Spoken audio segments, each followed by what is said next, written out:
రాజ్యసభ సభ్యుల నియామకం పైన ఏంటి మీరు? నియామకం అది ఎలక్షనే కాదు, ఆల్మోస్ట్ వైసీపీ నామినేషన్ వేయట్లేదు కాబట్టి బై నియామకం అంటే అది బై ఎలక్షన్ కింద, ఒక పార్టీగా బై ఎలక్షన్ కింద వాళ్ళు వాలంటీర్ రాజీనామాలు ఎందుకు చేశారో, ఎందుకు ఇచ్చారు, ఇప్పటికన్నా కూడా నేను ఒకటి కోరుకుంటున్నాను. పెద్దల సభ అండి, అది డబ్బుల సభ అండి. ఆర్ కృష్ణయ్య డబ్బులు ఉన్నాయన? ఆర్ కృష్ణయ్య గారికి జగన్మోహన్ రెడ్డి గారు ఎందుకు ఇచ్చారు? బీసీ ఉద్యమ నాయకుడు అని ఇచ్చారు.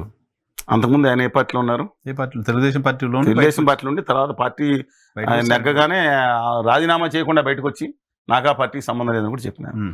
I respect mister R Krishnaiah garu because 20-25 సంవత్సరాల క్రితం సమైక్యాంధ్ర కోసం పుస్తకం రాసి సప్పెడితే స్వచ్ఛందంగా వచ్చిన ఆయన. I respect him all the way. Is fighting for the cause of BCs. ఆ విషయంలో నేను నో సెకండ్ థాట్ అండి. I respect. ఎక్కడ కలిసిన చాలా గౌరవం పాల్గొస్తారు ఆ విషయంలో. కానీ ఇక్కడ అది వేరు, వ్యక్తిగత గౌరవం వేరండి.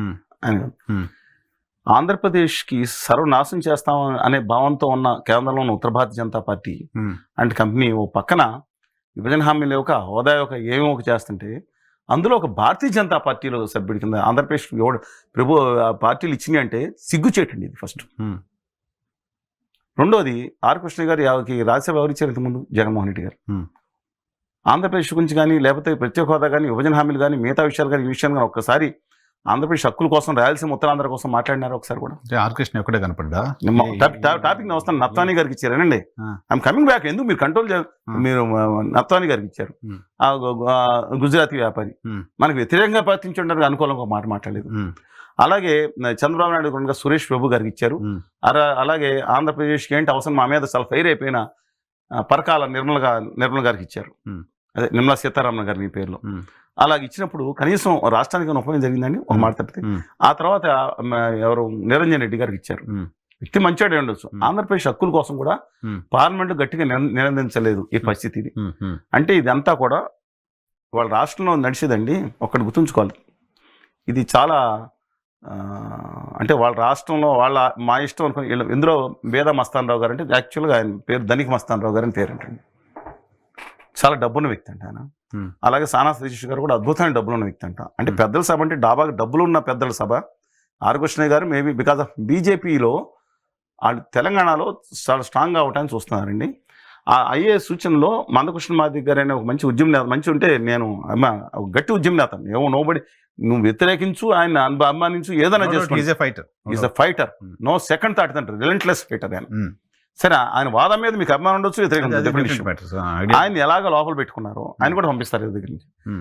ఆర్ కృష్ణయ్య గారు కూడా అవసరం. ఎందుకంటే వాళ్ళ ఆంధ్రప్రదేశ్లో ఎక్కువ స్టేక్స్ లేవు బీజేపీకి. తెలుసు వాళ్ళు నమ్మట్లేదు, నమ్మక ద్రోహం చేసాం కానీ తెలంగాణ స్టేక్స్ ఉన్నాయి.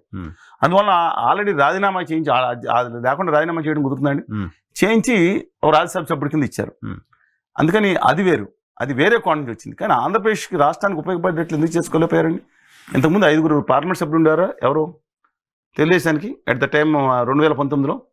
5గులో 4 ఎవరో తెలుసా మీకు? మోహన్ రావు గారు ప్రముఖ పారిశ్రామికవేత్త, వెంకటేష్ గారు పెద్ద ఇండస్ట్రియలిస్టు, అంటే సేవా కార్యక్రమాల పక్కన చేసిన ఇండస్ట్రియలిస్టు, ప్రముఖ వ్యాపారవేత్త, సీఎం రమేష్ గారు. మీరున్న దాంట్లో డబ్బులు కోటలు 4 ఆయన సుజనా చౌదరి గారు.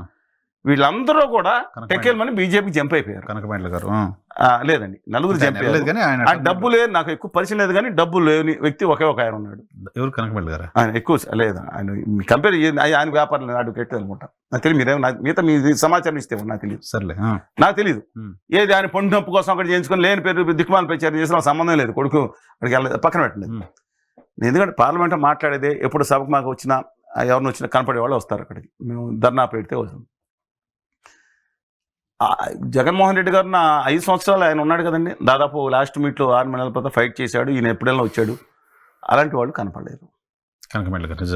నేను ఓకే, మనం వ్యతిరేకించండి, మీరు అభిమానించండి, నేను అన్న పాయింట్ మాట్లాడుతున్నాను. ఆయన పార్టీ కనీసం తెలుగుదేశం పార్టీ కోసమైనా ఉన్నాడు, స్టికానే ఉన్నాడు. తెలుగుదేశం పార్టీకి 5 గూడు సభ్యులు ఉంటే నేను 1997 చూస్తున్నా. రాజ్నాథ్ సింగ్ గారి ఆఫీస్ ముందు అడిగినా పార్లమెంట్లో కింద 1984 నుంచి తెలుగుదేశం పార్టీకి ఆఫీస్ ఉంది. 1984 ఇచ్చారు. ఫస్ట్ టైం ఖాళీ జీరో కదా. 30 మంది సీట్లతో నెగ్గానే అసలు కాంగ్రెస్ పార్టీ అవుతుండే తెలుగుదేశం పార్టీ మోస్ట్ ఇంపార్టెంట్ ప్లేస్లో ఆఫీస్ ఉండేది. అక్కడ ఆ ఆఫీస్ని ఈ 5 వెళ్ళగానే తీసేసి పక్కన వేసేసి ఆ ఆఫీస్ని వైకాపాకి ఇచ్చారు. మీకు అర్థమైంది కదండి. అది వీళ్ళు వెళ్ళకుండా ఉంటూ ఉండేది కదా. అంటే నిజాయితీతో పారిశ్రామిక కాదు, నిజాయితీతో నిలబడి ఉన్న వాళ్ళకి దక్కే గౌరవం మీద. రెండోది పునాది. పెద్ద సభ అంటే సానా సతీష్ గారిని మీరు నేను చూపించారు. 4 రోజుల క్రితం, ఒక 1 month క్రితం అనుకుంటా, ఆంధ్రజ్యోతి పేపర్లో చదివా. గుర్తు చేయరా? ఒక నిమిషం. అదే పేపర్ల పేరు ఎందుకండి వద్దు కానీ పేపర్లో వచ్చింది సార్. సరే అదే పత్రికలో పత్రికలో వచ్చింది చెబుతా మీకు. చూపించమంటే కూడా చూపిస్తా.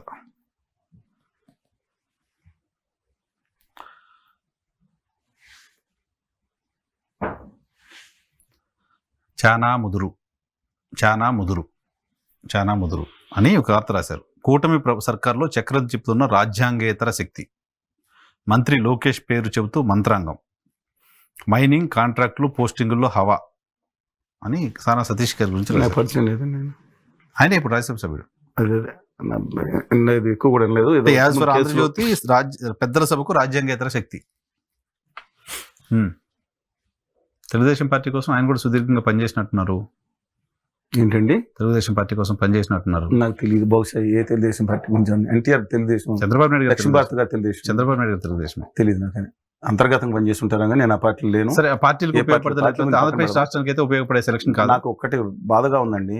సరే, రేర్ అకేషన్స్ లో పార్టీ ఎన్టీ రామారావు గారు ఉండగా మింటే పద్మనాభం గారు మా మిత్రులు దివంగతులు అయినారు. మా ఊరు పక్కనే అండి. జౌలి కార్పొరేషన్ కూడా చేశారు. చాలా మంచి వ్యక్తి. ప్రొఫెసర్ సి లక్ష్మణ్ గారు ఎక్కడ ఉండేవారు, హైదరాబాద్లో ఆఫీస్ కూడా. చాలా మంచి వ్యక్తి. అతను కలిసి. తర్వాత వెలమంచి శివాజీ గారు. రూపాయి లేదు, రూపాయి ఇవ్వలేదు. రైతు సమస్య మీద వాళ్ళకి వాళ్ళ పెద్దను మంచి మిత్రులను చెప్తున్నానండి అందరం కూడా. సరే, మిగతా వాళ్ళకి తెలియదు. ఇవాళ రాష్ట్రం సమస్యల మీద లేదంటే దాని మీద మాట్లాడతాం కాకుండా పెద్దల సభ అంటే ఏంటండి అది? వీళ్ళు ఎలాగో డబ్బులు ఉన్నారు కదా, పోటీ చేసి నెక్కొచ్చు కదా. అంటే దాంట్లో డబ్బులు అంటే నేను ఇంత దుర్మార్గంగా తయారైందంటే వ్యవస్థ. వీళ్ళు అంటలేదండి. నత్వాని గారు ఎవరు పేరున్నారు, మీరు ఆంధ్రప్రదేశ్కి ఆయనకి సంబంధం ఏంటండి? సురేష్ బాబు తర్వాత మంత్రి ఇచ్చారు, ఆయన ఉపయోగపడలేదు, జోన్ ఇవ్వలేదు, అది వేరే పక్కన పెడదాం. నత్వాని గారికి సంబంధం ఏంటండి అసలు? అంటే ఆదాని గారు అంబానీ గారు చెప్పేసి ఇచ్చేస్తారా? పోస్టులు ఫర్ సేలా?